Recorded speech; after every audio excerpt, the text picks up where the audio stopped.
Hello guys, nagbabalik tayo sa ating channel. My name is Joel Lanis. Guys, baka hindi pa po tayo nakasubscribe sa ating channel. Kung gusto po natin ng ganitong video, updated po, para maging updated po tayo sa mga cellphone na gusto nating makita. Bago tayo pumunta sa mall guys, mag-subscribe muna tayo sa ating channel. Yan.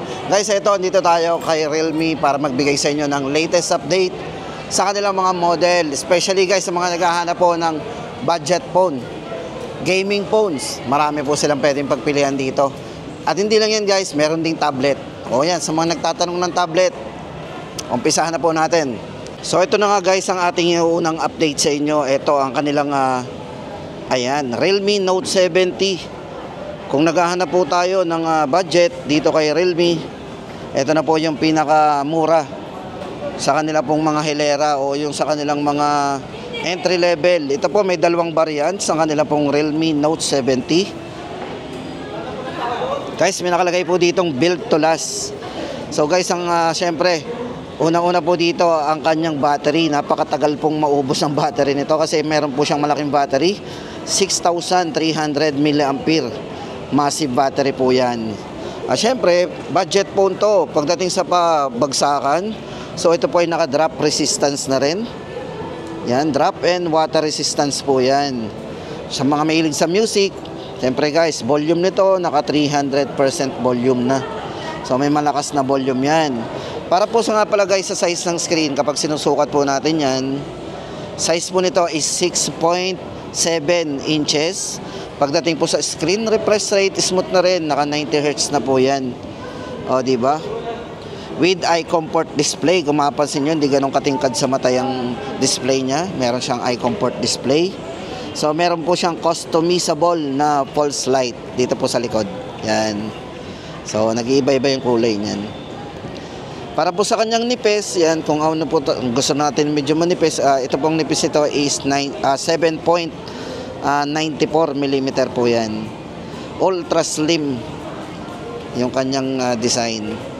Yan po para sa presyo po ng ating dalawang variants dito sa kanilang Realme Note 70 built to last kasi nga po malaking battery.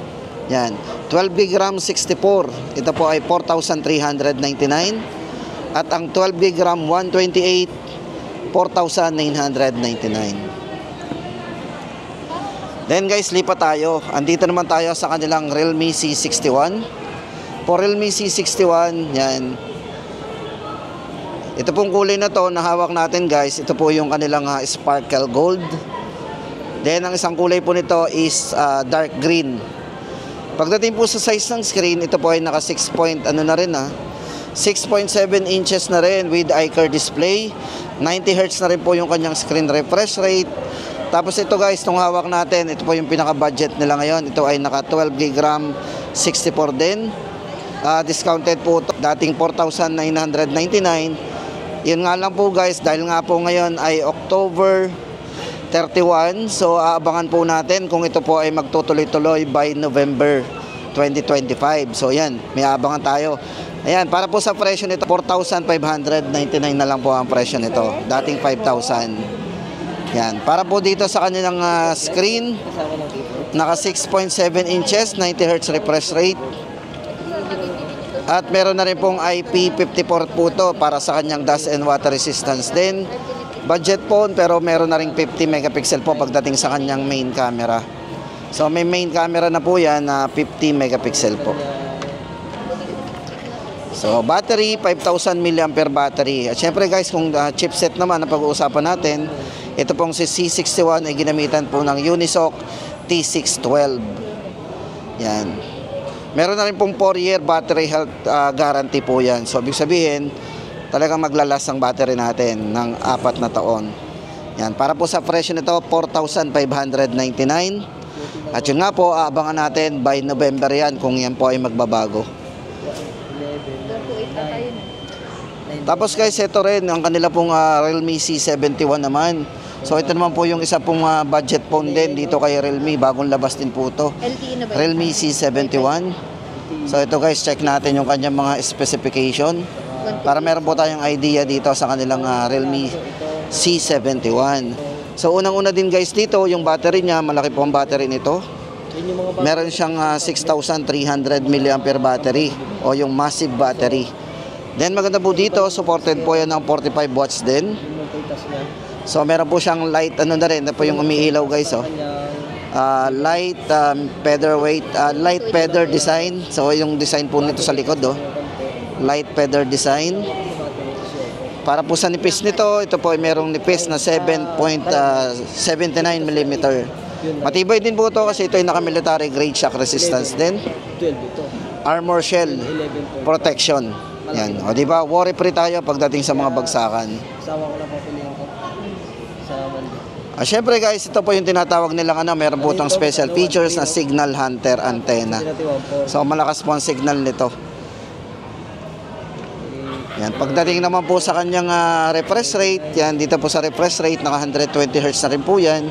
O di ba? Budget phone pero naka 120 Hz po yung kanyang refresh rate. At meron na ring eye care display po yan, o tinatawag na eye comfort display. At syempre meron na ring always on display.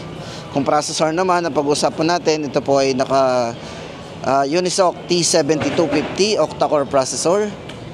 Para po sa kanyang yan, sa kanya pong variant. So may dalawang variants po ito. Isa pong 64 gig. Para po sa 64 gig guys nito, ito ay 4,999. Then ang isa po nito na 128 pong variant ay 6,499. So ayan po ang ating Realme C71. Tapos guys, punta naman tayo sa kanilang mga ano, yung mga 14 series.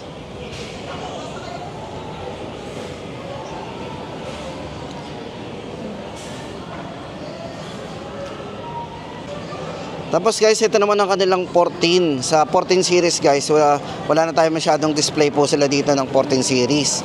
So ang display na lang po nila dito, yung mga 15 series. At sa 14 po, ito na lang po ang kanilang display, ang kanilang 14 5G.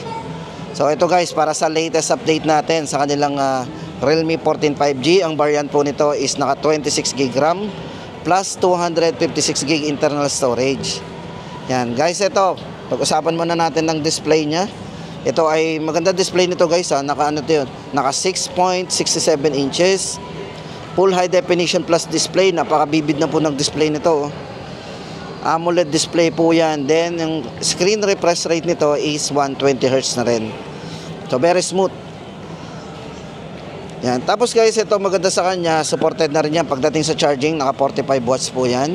Superbook charge. Then battery, worry free kung tayo mauubusan. No? Malaki din po ang battery nito, 6,000 mAh battery.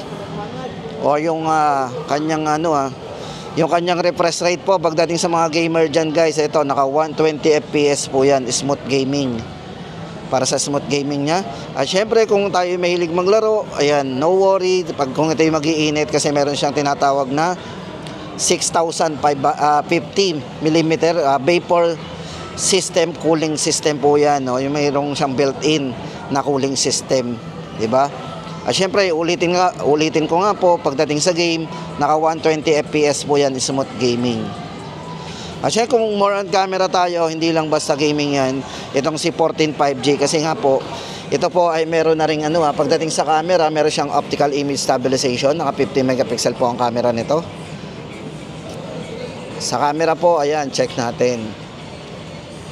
So, camera po natin guys, ito ay may tinatawag na ring mga AI Eraser 2.0, AI Motion Deblur, at saka yung AI Clear Face. At syempre, latest Android yan, Android 15. Ito po, Realme 14, syempre guys, 5G. Para po sa ating presyo, 17,999. Tapos guys, ito naman ang kanilang mga 15 series.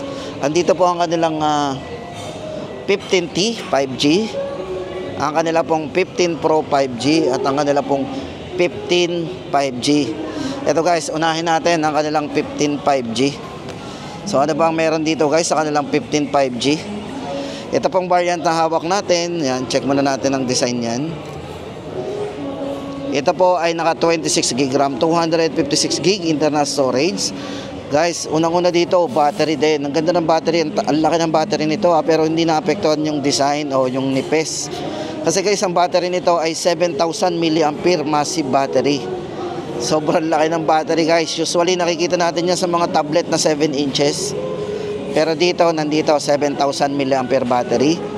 At supported po ng 80 watts Superbook charge yan. Kung front camera tayo, meron na rin po yung dual 50 megapixel with AI camera. At kung video naman, naka 4K resolution na din. Yan, dual video. So meron siyang yan, dual 50 megapixel AI camera. At yun nga po, naka 4K resolution na rin. Tapos ang processor na ginamit po dito kay Realme 15 5G is MediaTek Dimensity 7300 plus 5G processor. O, di ba? Para po sa presyo nito, 23,999. Baka ito na guys, ang ating isa sa hinahanap po, di ba? So, kaya lagi po tayo mag-stay tuned sa ating channel. Then guys, next natin ipapakita sa inyo ang kanilang Realme 15 Pro 5G. So, ito guys, ang ganda sa hawakan sa kamay, oh. Kasi ito guys, naka-curve. So, ito po yung design niya, no? Curve na curve po yan. Pati po yung likod, naka-curve. Ito po yung merong triple 50 megapixel po with AI camera din. Naka 4K resolution. Check po natin. Kung smooth video po ang hihilig natin, syempre guys, ito maganda dito. Meron siyang 4K resolution, 60 frame per second. Yung kanyang video recording. So, ibig sabihin guys, smooth. Then, meron na rin siyang wide angle. Click po natin ng wide angle. O, diba? Then, sa po dito guys, naka 7,000 mAh battery din ito. At supported po ng 80 watt Superbook charging din. Processor, ito po yung naka Snapdragon 7 Generation 4 5G processor. Yan. Para po sa dalawang variants nito guys, dalawa yung pwede natin pagpilian dito. Ang isa po ay 256, ang isa po ay 512GB. Para po sa kanyang 26GB RAM 256, 27,999. At ang isa po nito ay 30,999. Yan po yung 512GB. Tapos ang kanila po ditong ito naman, yung kanila pong 15 pa rin po to, 15T. Ito naman po yung kanilang 15T 5G. 5G din po to guys, 15T. Ito po may dalawang variants din. 18GB RAM 256 at ang isa po nito 26GB RAM 512GB. So meron din po itong massive battery na 7,000 mAh massive battery. Ayan, yung pong unang-una sa kanyang pinaka-highlight. At supported po ito ng 60 watt Superbook charge din. Pagdating po sa display, syempre napaka-smooth na rin ang display nito. 120Hz po yung kanyang screen, yung kanyang screen na refresh rate, 120Hz at napaka-vivid AMOLED display na rin po yan. Kita nyo naman, napakaliwanag. At yung kanyang peak brightness po ay hanggang 4,000 nits peak brightness.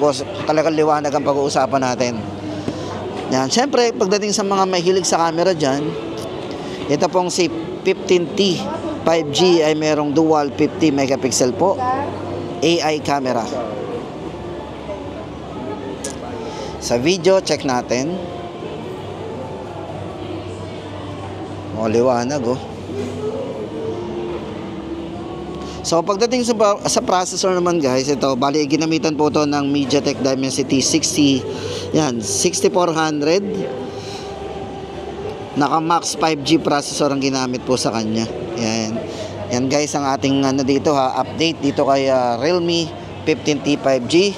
Yan po, price po natin dito 18GB RAM 256, 16,999. At 26GB RAM 512 po, 19,999. Tapos kung tablet naman guys, ito kung budget lang na tablet ang ating hanap po dito kay Realme. Ito po, meron po sila ditong Realme. Ito yung kanilang Tech Live Pad Neo. Ito guys, medyo malaki na rin pong screen nito 10.1 inches po ang size nito. Naka 10.1 na. O, diba? Medyo malaki na rin po yan.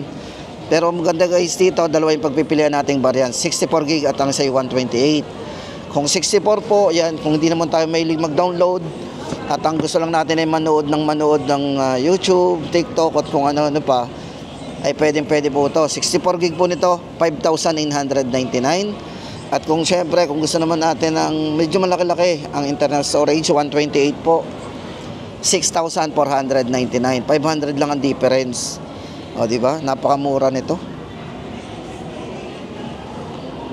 Sa maganda po dito, guys, budget na tablet pero pwede siyang lagyan ng SIM. Ang benefits po nun guys, kung wala tayong connection, gamit ang ating Wi-Fi o yung mga PLDT, gamit po ang SIM, syempre data connection. Yun po yung maganda dito.